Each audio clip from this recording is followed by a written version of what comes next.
Oke, kembali lagi bersama saya Villa, dan kali ini saya ada informasi yang sangat menarik sekali pemirsa untuk kita bahas bersama, di mana tulisan vandalisme yang bertuliskan adili Jokowi atau tindakan merusak atau menghancurkan benda-benda secara sengaja baik milik pribadi maupun umum itu muncul di 8 titik di kota Surabaya atau di Jawa Timur ya pemirsa, di mana Fixer itu mengonfirmasi bahwa pihaknya telah menangkap pelaku vandalisme tersebut pemirsa. Dan pelaku itu mengaku dibayar 25.000 untuk membuat vandalisme tersebut dengan bertuliskan adili Jokowi.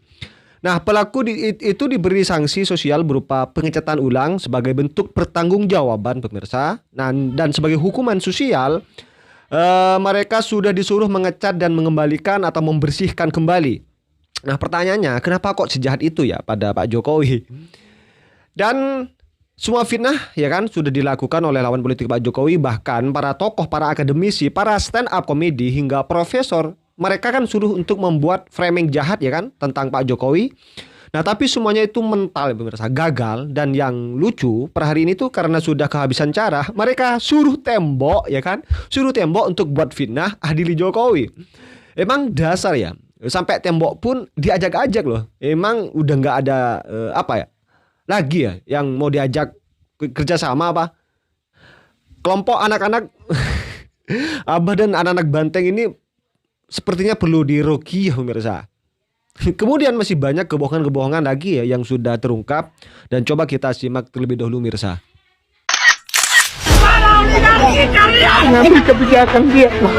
Mereka yang paling lantang menuding PIK 2 bukanlah nelayan, bukan warga pesisir Tangerang. Mereka tak pernah merasakan sulitnya hidup bergantung pada laut. Tapi anehnya, mereka yang paling banyak bicara. Sementara mereka sibuk beropini, fakta di lapangan justru berbicara sebaliknya. Agung Sedayu Group rutin menyalurkan bantuan beras untuk warga pesisir. Bukan sekadar janji, tapi aksi nyata. Seperti baru-baru ini, 11.250 paket beras disalurkan bagi nelayan di berbagai desa di Tangerang. Dan ini bukan yang pertama. Dari perbaikan infrastruktur, pembangunan fasilitas umum, hingga program pemberdayaan ekonomi, semuanya berjalan tanpa banyak gembar-gembor. Yang benar-benar merasakan manfaatnya, mereka tidak protes, karena mereka tahu siapa yang benar-benar peduli. Jadi, kalau masih ada yang bilang PIK 2 membawa keburukan, mungkin mereka harus datang dan melihat sendiri. Karena kenyataannya, warga pesisir justru terbantu. Suatu pagi, seorang kader partai berbaju merah duduk di tepi pantai. Matanya tajam menatap pagar laut yang menjulang kokoh di pantai Indah Kapuk.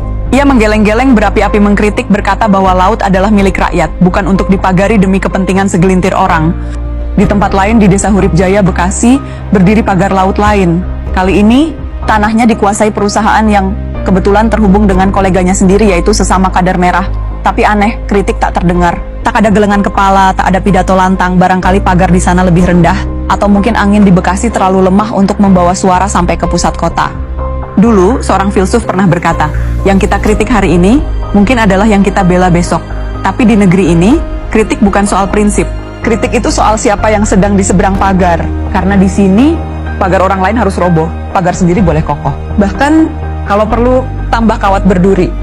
Itu kan kemarin ada seorang ibu yang diviralin meninggal gara-gara antri gas melon. Ternyata ini faktanya. Gue lansir dari Detik. Jadi setelah katanya ada berita ibu yang meninggal di Pamulang gara-gara antri gas melon, Kapolsek Pamulang langsung cek ke TKP. Jadi kronologi singkatnya, ibu ini diketahui adalah penjual nasi uduk di daerahnya dan dia berjualan dari jam 5 pagi. Nah, di jam 10 pagi gas ibu ini habis dan dia pergi ke agen penjualan gas LPG di dekat tempat dia berjualan. Sampai agen ibu ini beli gas LPG tanpa antri sama sekali. Kagetlah semuanya. Akhirnya pihak agen yang jual gas ini dimintai keterangan. Bahkan di toko agen itu ada CCTV-nya dan kasih rekaman CCTV di hari pas ibu itu beli gas tanpa antri sama sekali. Nah, masih gue lansir dari Detik, setelah diselidiki, abis beli gas ibu ini mampir ke rumah tetangganya dulu. Nah, pas mau balik, ibu ini dianterin sama tetangganya pulang ke rumah. Pas sampai rumah, kondisi ibu ini drop dan langsung telepon anaknya buat pulang. Setelah anaknya pulang, ibu ini dibawa ke rumah sakit, ditangani sama dokter, tapi ibu ini dinyatakan MD. Jadi ternyata berita viral tentang ibu di Pamulang yang meninggal karena antri gas LPG itu sama sekali nggak benar. Dan setelah dicari tahu, pihak yang pertama kali memberitakan tentang berita bohong ini adalah Tempe. Buat pihak Tempe, tolong banget, berita orang meninggal jangan dibocor alusin, ngeri banget media sekarang. Nah, sekarang gue mendengar pendapat kalian di kolom komentar. Bahwa apakah ini proses sudah dilakukan gitu?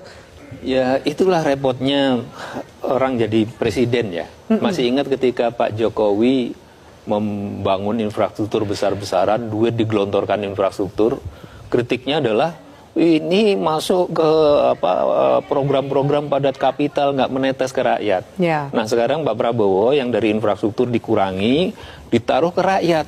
Ini Kritik salah juga. politik loh. Jadi kayak sudahlah, kayak kayak cerita orang naik ke keledai, dinaikin salah nggak dinaikin salah segala macam.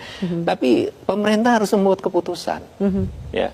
Pak Prabowo sudah melihat postur anggarannya begini, realisasinya bulan Januari sekian segala macam, sehingga beliau memutuskan yang nggak efisien harus dipotong.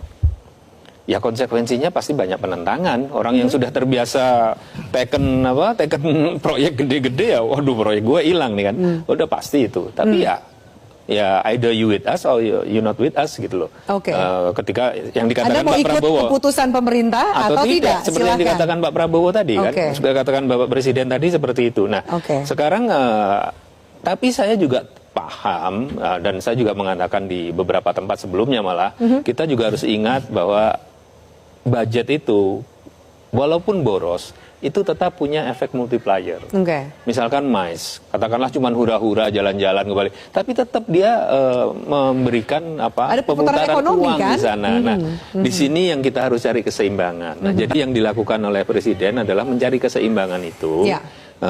Ini adalah solusi yang sifatnya jangka pendek. Ibaratnya ya latihan puasa menjelang Ramadan lah ini ya. Nah, nanti setelah itu kita tentu harus ada dua kompensasi yang memang saya perlu dilakukan. Ya.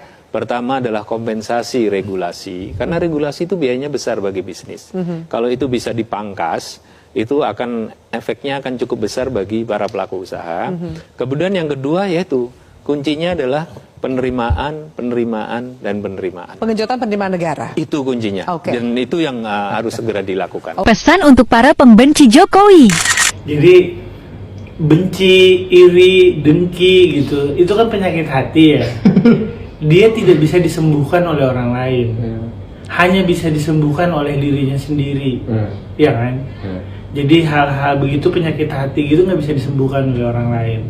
Hanya bisa disembuhkan oleh dirinya sendiri. Dan dirinya sendiri akan bisa sembuh apabila syarat pertama dia merasa itu salah dulu. Membenci itu salah. Membenci itu salah. Kalau membenci itu salah, ada kemungkinan dia karena dia salah bisa diperbaiki. Tapi kalau dia tidak pernah merasa salah, nggak ada harapan. Nah, para pembenci itu akhirnya dunianya akan menyempit, hidupnya akan semakin suram sebenarnya. Nah, hal terburuk yang terjadi pada dia ya akhirnya dunia menjadi gelap, artinya hidupnya berakhir sebenarnya, baik secara harfiah maupun secara maknawi sebenarnya. Jadi hidup yang menggelap itu jadi gelap gitu akhirnya, karena melihat apapun itu menjadi dari sudut pandang yang buruk sekali. Jadi nggak ada nasihat buat pembenci kecuali segera menyadari kalau itu salah dan kemudian melakukan penyembuhan diri sendiri. Ada satu pengorbanan Pak Jokowi yang harus kita hargai. Masalah pemilu jadi lebih ringan dengan tidak ada isu hoax, dengan tidak ada isu cebong kampret, tidak ada isu SARA, dengan hadirnya Mas Gibran. Dengan hadirnya Pak Jokowi yang dituduh sampai ibu negara kita dituduh. Jadi semua kejelekan-kejelekan negatif-negatifnya aura itu diambil sama Pak Jokowi. Nih fokus sama saya aja, kamu serang saya saja. Bayangin kalau nggak Mas Gibran yang jadi. Terakumulasi. Jadi saya ngelihat ini pinter demi negara Pak Jokowi. Martir. Jadi Mas Gibran itu kan menjadi menjadi sasaran tembak dari semua. Masalah mic aja dimasalahin, masalah bahasa Inggris aja dimasalahin, kan gitu. Jadi buat saya, oh bener, ini artinya Pak Jokowi itu sudah kayak lilin yang sampai beliau itu demi menerangi itu dia sampai menghabisi dirinya sendiri dan nama keluarganya. Amazing loh. Tiang kan sebagai pejabat negara kan informasinya kan A1. Ya seperti apa komentar kalian pemirsa, tulis di kolom komentar. Dan sekali lagi udah pemirsa ya, jangan lupa tekan tombol subscribe-nya biar kalian juga tidak ketinggalan informasi-informasi terbaru dari channel ini. Dan salam demokrasi dan salam NKRI.